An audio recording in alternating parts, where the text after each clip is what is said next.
کسی آیت کے ایک حرف کا، ایک زبر، زیر اور پیش کا اگر انکار کرے وہ مسلمان نہیں رہے گا، وہ ایمان سے خارج ہو جائے گا، ایمان اس کے پاس نہیں رہے گا۔ کیوں؟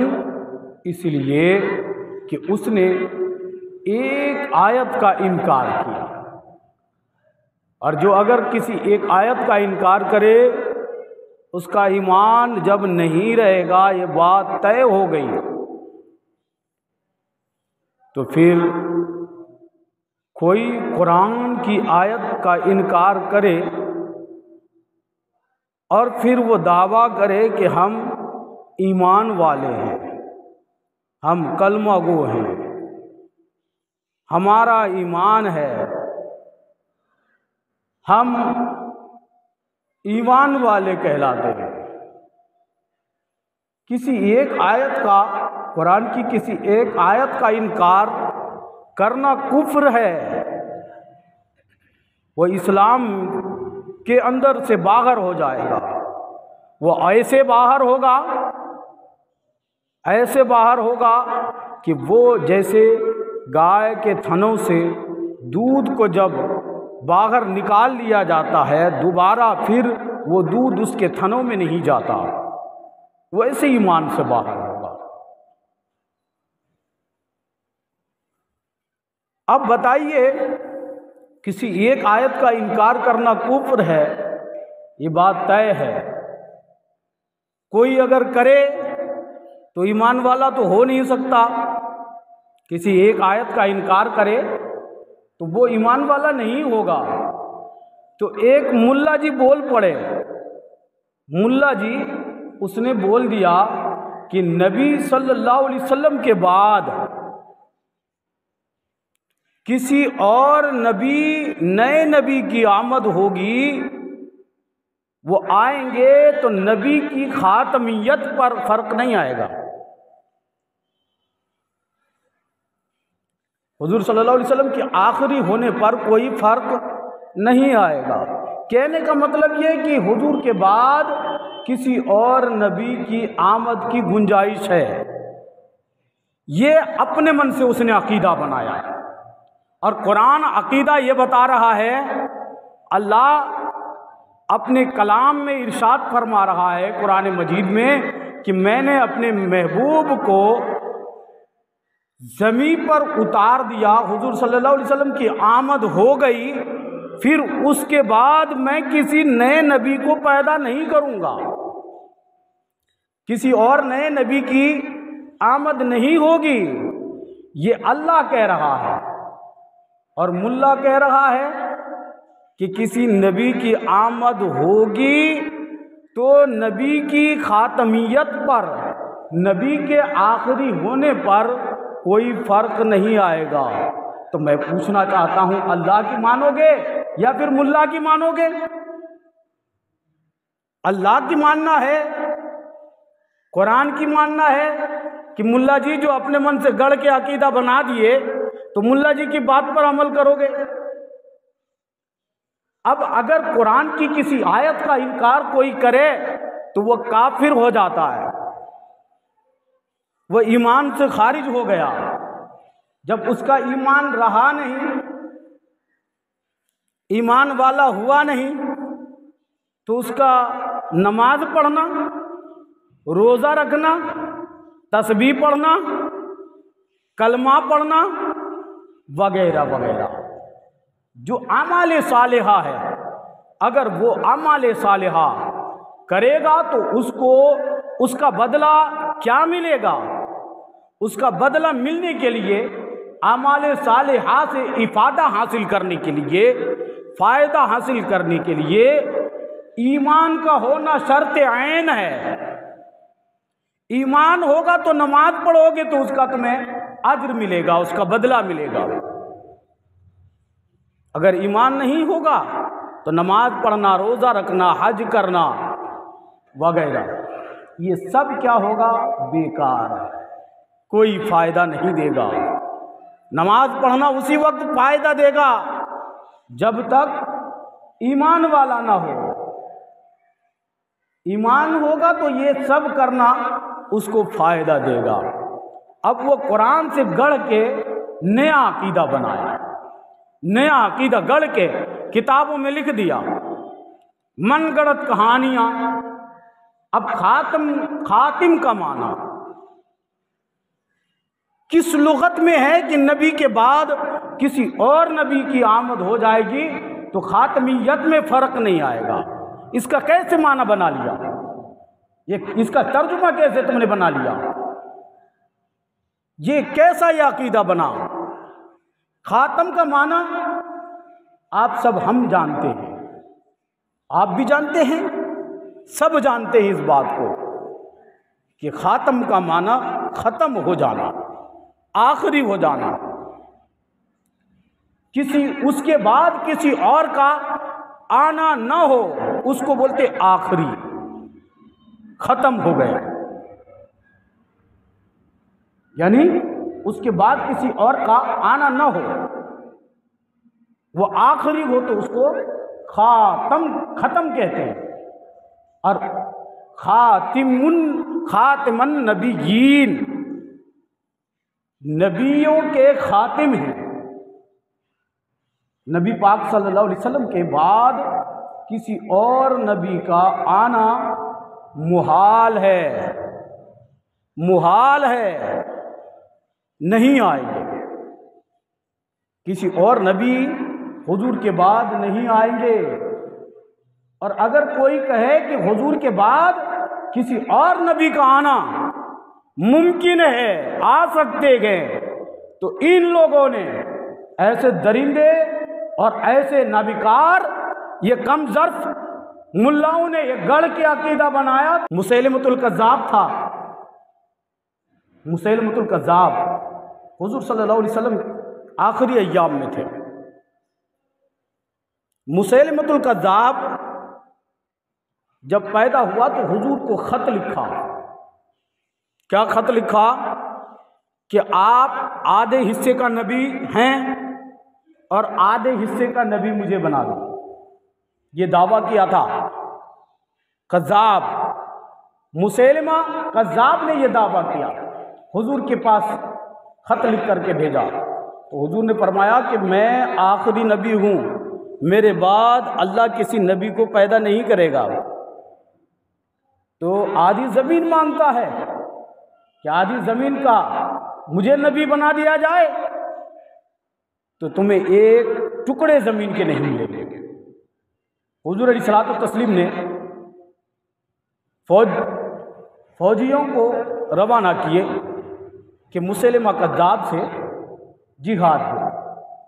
جب چند راستے جب نکلے تھے، آدھی راستے پر پہنچے، آدھے راستے پر گزرے، تو خبر ملی کہ حضور صلی اللہ علیہ وسلم اس دنیا فانی سے پردہ کر گئے۔ تو صحابہ کرام پلٹ کے چلے آئے۔ جب حضرت ابو بکر صدیق رضی اللہ تعالی عنہ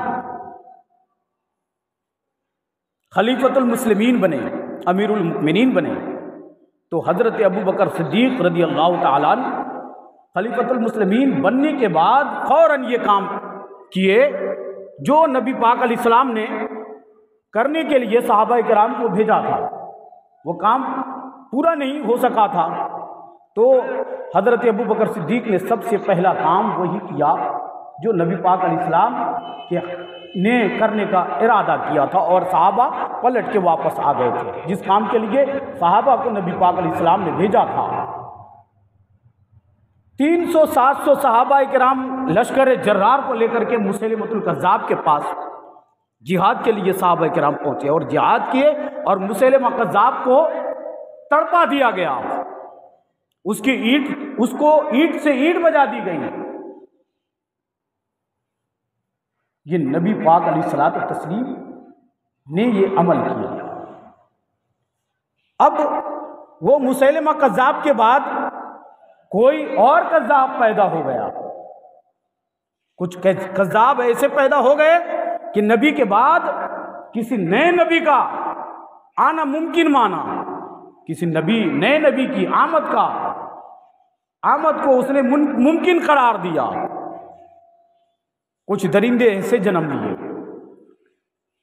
اب میں آپ کو بتانا چاہتا ہوں کہ نبی پاک علیہ الصلوۃ والتسلیم کے بعد کسی اور نبی نہیں آئیں گے، یہ قرآن کہہ رہا ہے، اور قرآن کو جو نہ مانے وہ کافر ہے۔ اب تو ایک نئی بات بتا دیتے ہیں لوگ کہ کافر کو بھی کافر نہیں کہنا چاہیے، کیا پتہ ایمان لائے مرنے سے پہلے، تو حکم جب ہوگا، جب وہ لائے گا تب حکم لگتا ہے۔ شریعت کا حکم اس وقت لگتا ہے جب وہ اس پر عمل کرے، کر لے گا تو کر لے گا، شک کی بنیاد پر حکم نہیں لگتا۔ ہو سکتا ہے ایسا ہو تو کہتے کافر کو بھی کافر نہیں کہنا چاہیے، ہو سکتا ہے مرنے سے پہلے ایمان لائے کلمہ پڑھ لے تو اس کو نہیں کہنا چاہیے، کافر کو کافر نہیں کہنا چاہیے۔ تو ہم کہتے بھائی ٹھیک ہے، اماں کو اماں مت کہو، ہو سکتا ہے مر جائے، بیوی کو بیوی مت کہو، ہو سکتا ہے وہ مر جائے، ابا کو ابا مت کہو، ہو سکتا ہے مر جائے، کاہے کہو گے؟ جب تم یہاں یہ کہہ رہا ہے اپنے من سے عقیدہ بنایا ہے، یہ بھی عقیدہ اپنے من کا ہے، من گڑت کہانی اپنے من سے بنا لیے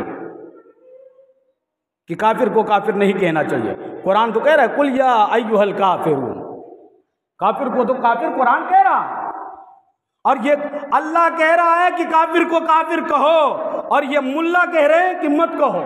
کس کی مانو گے؟ اللہ کی مانو گے کہ ملا کی مانو گے؟ بولو نا یار، کس کی مانو گے؟ اللہ کی یا ملا کی؟ اللہ کہہ رہا ہے کہ کافر کو کافر کہو، اور یہ کہہ رہا ہے مت کہو، تو کس کی مانو گے؟ اللہ کی مانو گے نا۔ قرآن تو یہ کہہ رہا ہے، یہ بھی عقیدہ اپنے من سے بنایا اس نے، یہ بھی گڑھ کے بنا دیے، عقیدہ اپنے من سے گڑھ کے بنانا ہے۔ ارے حدیث قرآن میں کیا ہے اس کو دیکھیں۔ اللہ اکبر۔ اس گدھے نے جواب دیا، حضور نے گدھے سے پوچھا کہ تیرا نام کیا ہے، تو جواب دیا کہ میرا نام یہ ہے۔ پھر حضور علیہ السلام نے اس گدھے سے پوچھا کہ تیرے گھر میں کون کون ہیں؟ تیرے گھر میں کون کون ہے؟ تو کہنے لگے یا رسول اللہ علیہ السلام، میرے خاندان میں تنہا ہوں،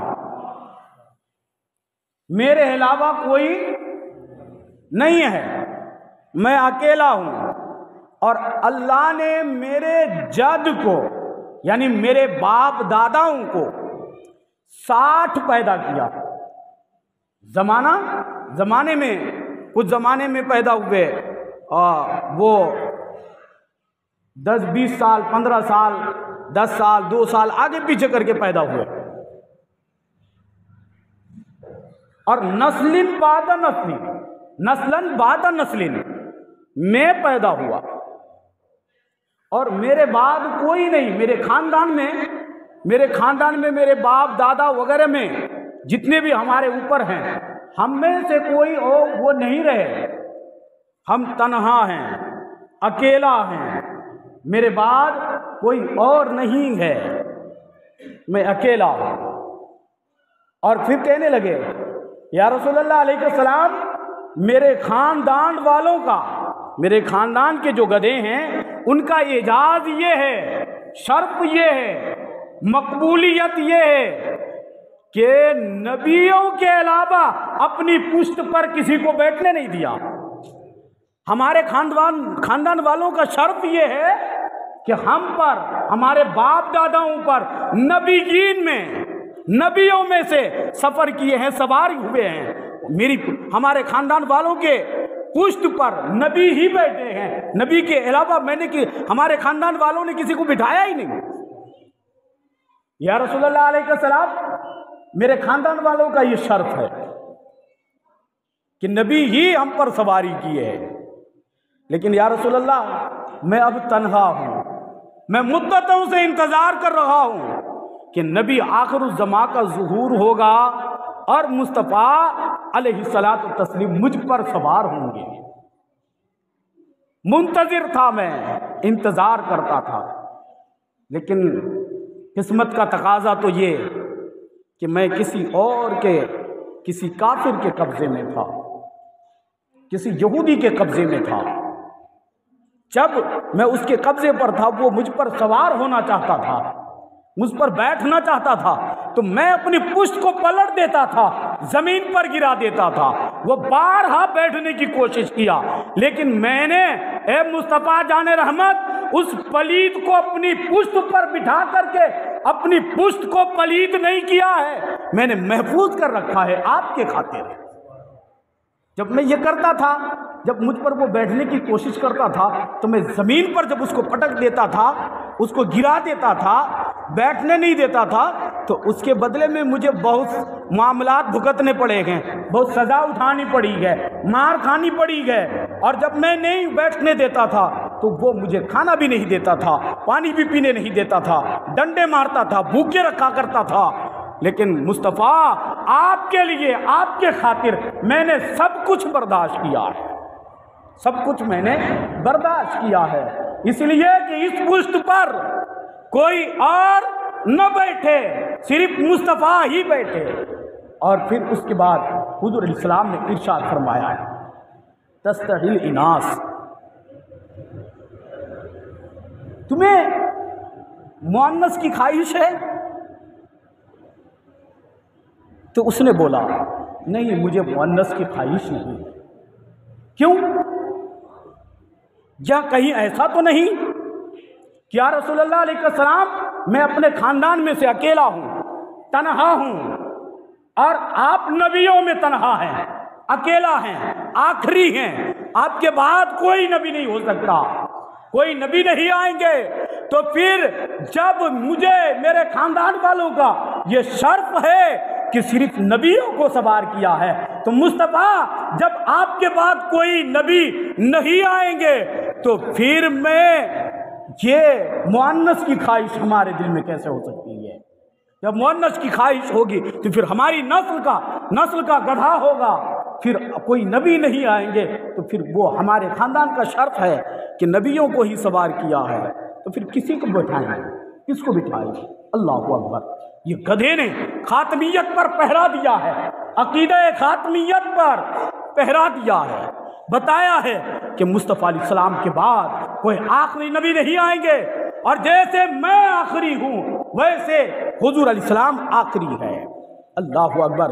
یہ فکر کریں، وہ گدھا ہو کر کے نبی علیہ السلام کی خاتمیت پر پہرا دیتا ہے، وہ ایک آج کلمہ گو ہو کر کے، کلمہ پڑھنے کے بعد بھی آج نبی علیہ السلام کی خاتمیت پر حملہ کرتا ہے۔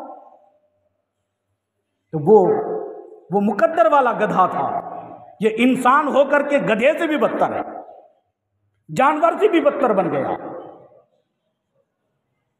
کہ جو نبی علیہ السلام کی خاتمیت پر حملہ کرتا ہے، قرآن کے خلاف الگ قانون بناتا ہے، الگ ایک شریعت بناتا ہے، الگ عقیدہ کر کے بنایا ہے۔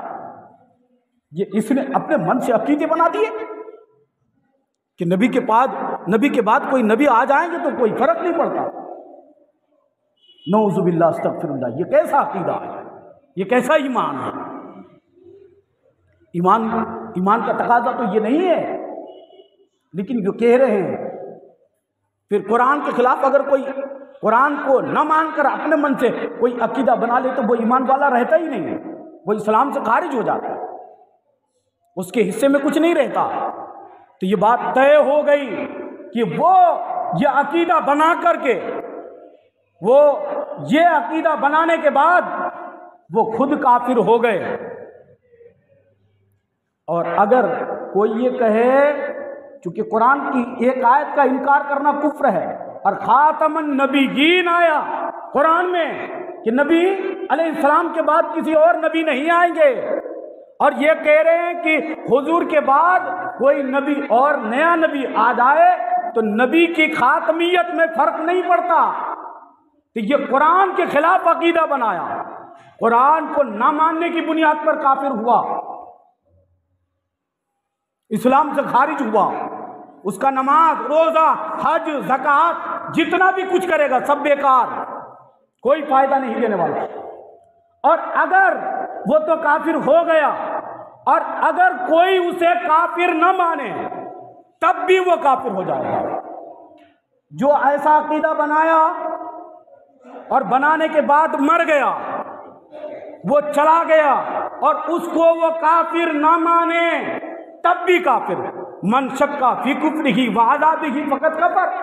جو اس کے کفر اور عذاب میں شک کرے وہ خود کافر ہو جائے گا.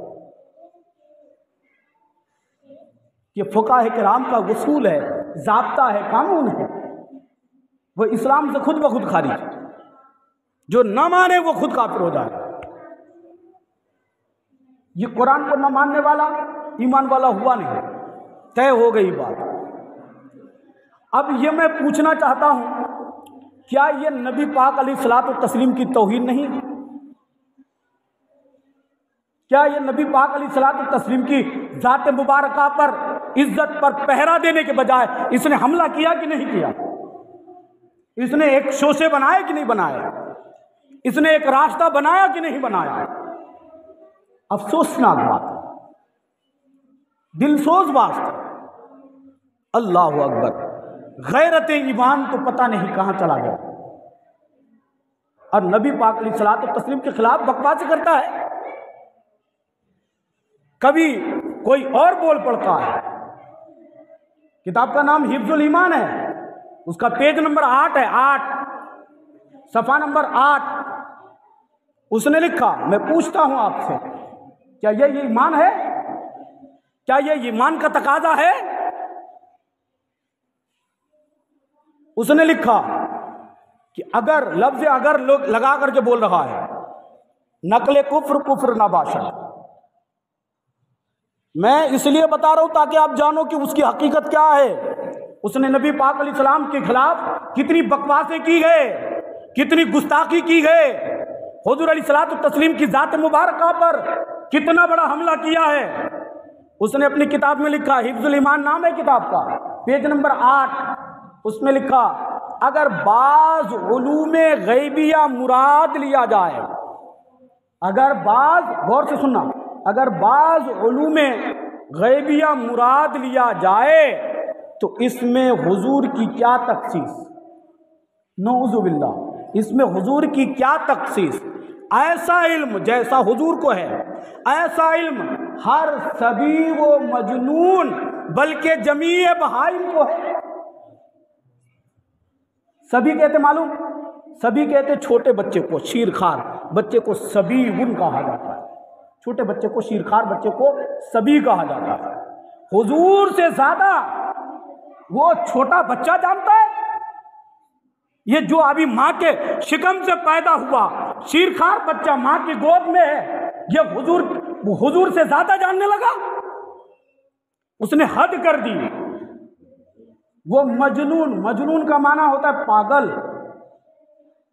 حضور سے زیادہ علم ایک پاگل کو ہے.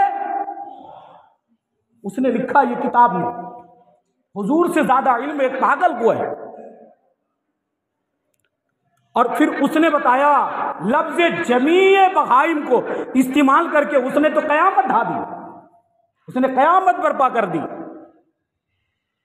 لفظ بولا جمیع بہائم. جمیع بہائم کتا، بلی، سور، جتنے جانور ہیں، گائے، بیل، بھینس، جتنے بھی ہیں، سب سے زیادہ وہ جانور حضور سے زیادہ یہ جانور جانتے گئے، اور ان جانوروں سے کم حضور جانتے گئے. یہ عقیدہ بنایا، یہ عقیدہ بنایا. بتاؤ یہ توہین ہے کہ نہیں؟ یہ گستاخی ہے کہ نہیں؟ نبی کی ذات پر حملہ کیا کہ نہیں؟ پھر بتاؤ اس کا کلمہ پڑھنا کیسا ہے، اس کا روزہ رکھنا کیسا ہے، اس کا تسبیح پڑھنا کیسا ہے، اس کا قرآن پڑھنا کیسا ہے؟ ارے پہلے ایمان ہے، بعد میں کلمہ، بعد میں نماز ہے.